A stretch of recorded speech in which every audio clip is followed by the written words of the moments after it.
é o lance dos celibatários, os chamados incel, né? Uhum. Esse movimento Red Pill, a gente já trouxe um pessoal aqui para tentar explicar o que é isso, se é um movimento que surgiu por causa do feminismo. Celibatário involuntário, né?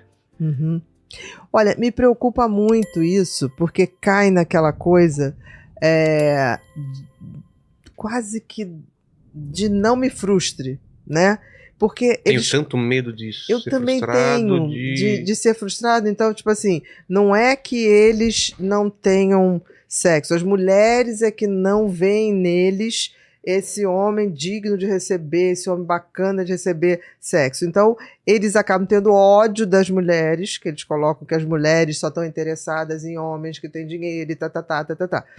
Eu acho que são pessoas muito complicadas, porque por que ele quer aquela mulher que só quer dinheiro,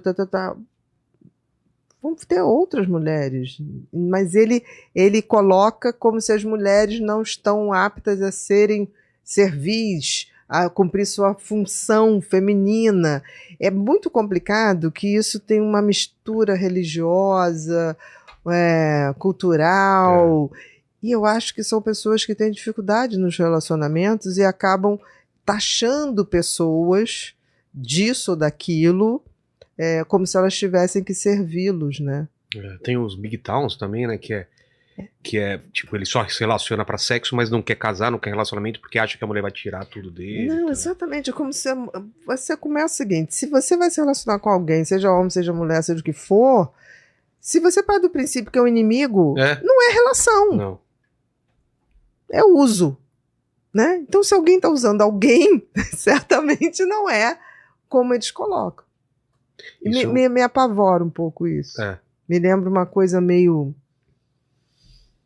Mas isso você vê só do lado do homem, ou também tem um movimento feminino também de eu vou ficar sozinha? Mais Chega dos de homens. Eu também mais vejo dos isso. homens. Com certeza. Mais dos homens. Disparadamente.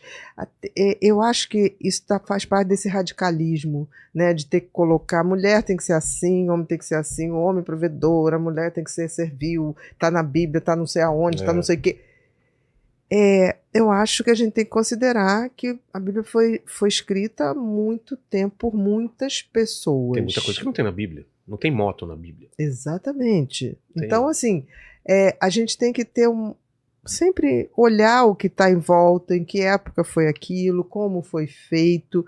E se você olhar bem, pelo menos no Novo Testamento, eu nunca vi Jesus fazer essas distinções ou impor essas condições. Então, toda vez ele que até eu era tenho, questionado sobre isso. Toda vez que eu tenho dúvida, eu falo assim, o que Jesus acharia disso? E eu me sinto muito bem de achar que eu estou agindo como ele possivelmente agiria, claro. E eu vejo também, em relação ao que a gente está falando de relacionamento, esse lance de se reinventar, né, de tentar, às vezes é que as pessoas evitam conversas difíceis. Exatamente. E eu não acredito que um relacionamento tenha sucesso se você não tem conversas difíceis, que é falar o seguinte, não gostei, ou isso não tá legal, vamos resolver?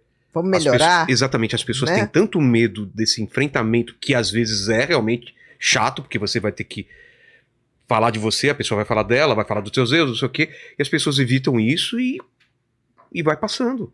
E aí você fala, putz, a pessoa fez isso de novo, fala pra ela então. Exatamente. Não é? Por que as pessoas evitam as conversas difíceis? Isso não é só no relacionamento, é em trabalho às vezes, né? Mas em trabalho a gente tenta mais. Né? Por que a gente vive numa sociedade tal do desempenho? Por que o meu trabalho é muito mais importante? Porque aí tem a coisa, eu tenho que me provar, eu não posso ser um fracasso. Por que você não pode também não ser um fracasso no relacionamento? Porque as pessoas ficam muito chocadas com o fracasso profissional. E o fracasso de relacionamento fracasso afetivo? Você fala, tipo, eu errei em alguma coisa e eu assumo. Exatamente, eu assumo e vou embora. Porque assim, as pessoas fazem assim, eu não tenho mais tesão em você, não tenho... tá bom, então vamos separar, vamos ser amigos. Ok, pode até acontecer, mas vamos tentar. Vamos tentar, porque pode ser que chega um ponto que você não dá mais e vamos ser amigo mesmo. Mas tem muita lenha para queimar. Mas as pessoas desistem na primeira largada. Casamento é maratona, relacionamento é maratona. Não é 50 metros. 100 metros é 100 metros raso. Não é um tiro. Eu acho que que quando você tá num relacionamento, o amor, você amar uma pessoa é uma decisão. Se É você uma decisão. toma essa decisão, ela acontece. É uma decisão pessoal. Pessoal, Os claro. dois têm que tomar essa decisão. Eu já tive essa experiência. Se você toma a decisão de eu quero fazer dar certo, é muito difícil. A não ser que outra pessoa não esteja afim Que a mesmo. pessoa não esteja na mesma Na decisão. mesma sintonia. Não vai dar. Ela Você não pode vai gostar. amar pelo outro.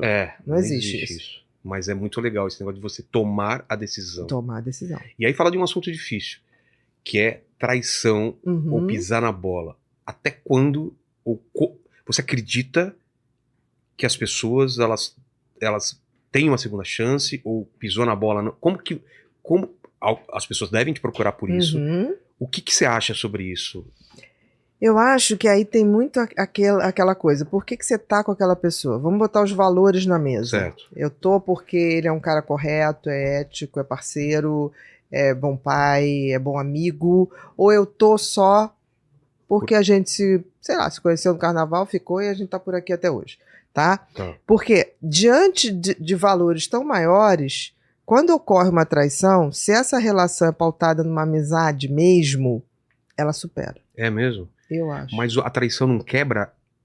Quebra a essa confiança? amizade? Quebra a confiança. Mas, por exemplo, e você tem que ver a mudança do outro, né? não adianta pedir Exatamente. desculpa. Primeiro, é recorrente? Se é recorrente, querido, esquece, porque não vai rolar. É hábito. Exato. O outro tinha esse hábito, você não percebeu. Então, assim, ok, amo muito, mas não dá. Tchau. É uma imaturidade do outro. Porque, em geral, o cara que trai muito, ele faz para se sentir...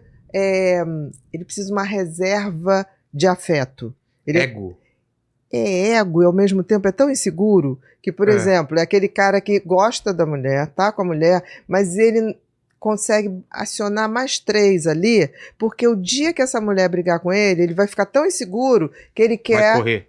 quer aquela reserva ali. Entendi. Para ele recorrer. Isso acontece muito. Agora, ou você vai romper essa babaquice, porque você não garante. Quem garante que quando você tiver uma situação difícil, outras pessoas vão preencher? Não vão. Quem tem TDAH não deixa de ser TDAH. O TDAH é um transtorno do neurodesenvolvimento. Isso significa que é um jeito de funcionamento cerebral, que é seu e é único. Então, você sempre terá TDAH. Agora, ele pode nunca te deixar na mão. Esse cérebro pode ser transformado de tal maneira que você só vai lidar com o que tem de bom. Não fique com essa questão de tipo assim, eu nunca vou conseguir. Vai conseguir, porque a gente está disponibilizando nesse curso todas as condições, as tecnologias mais avançadas, os remédios, tudo que vão te favorecer. Vai precisar de remédio? Talvez não. Agora, esteja disposto a se transformar e fazer de você a melhor versão de você de todos os tempos. Vamos juntos nessa jornada de autodescoberta? Faça sua inscrição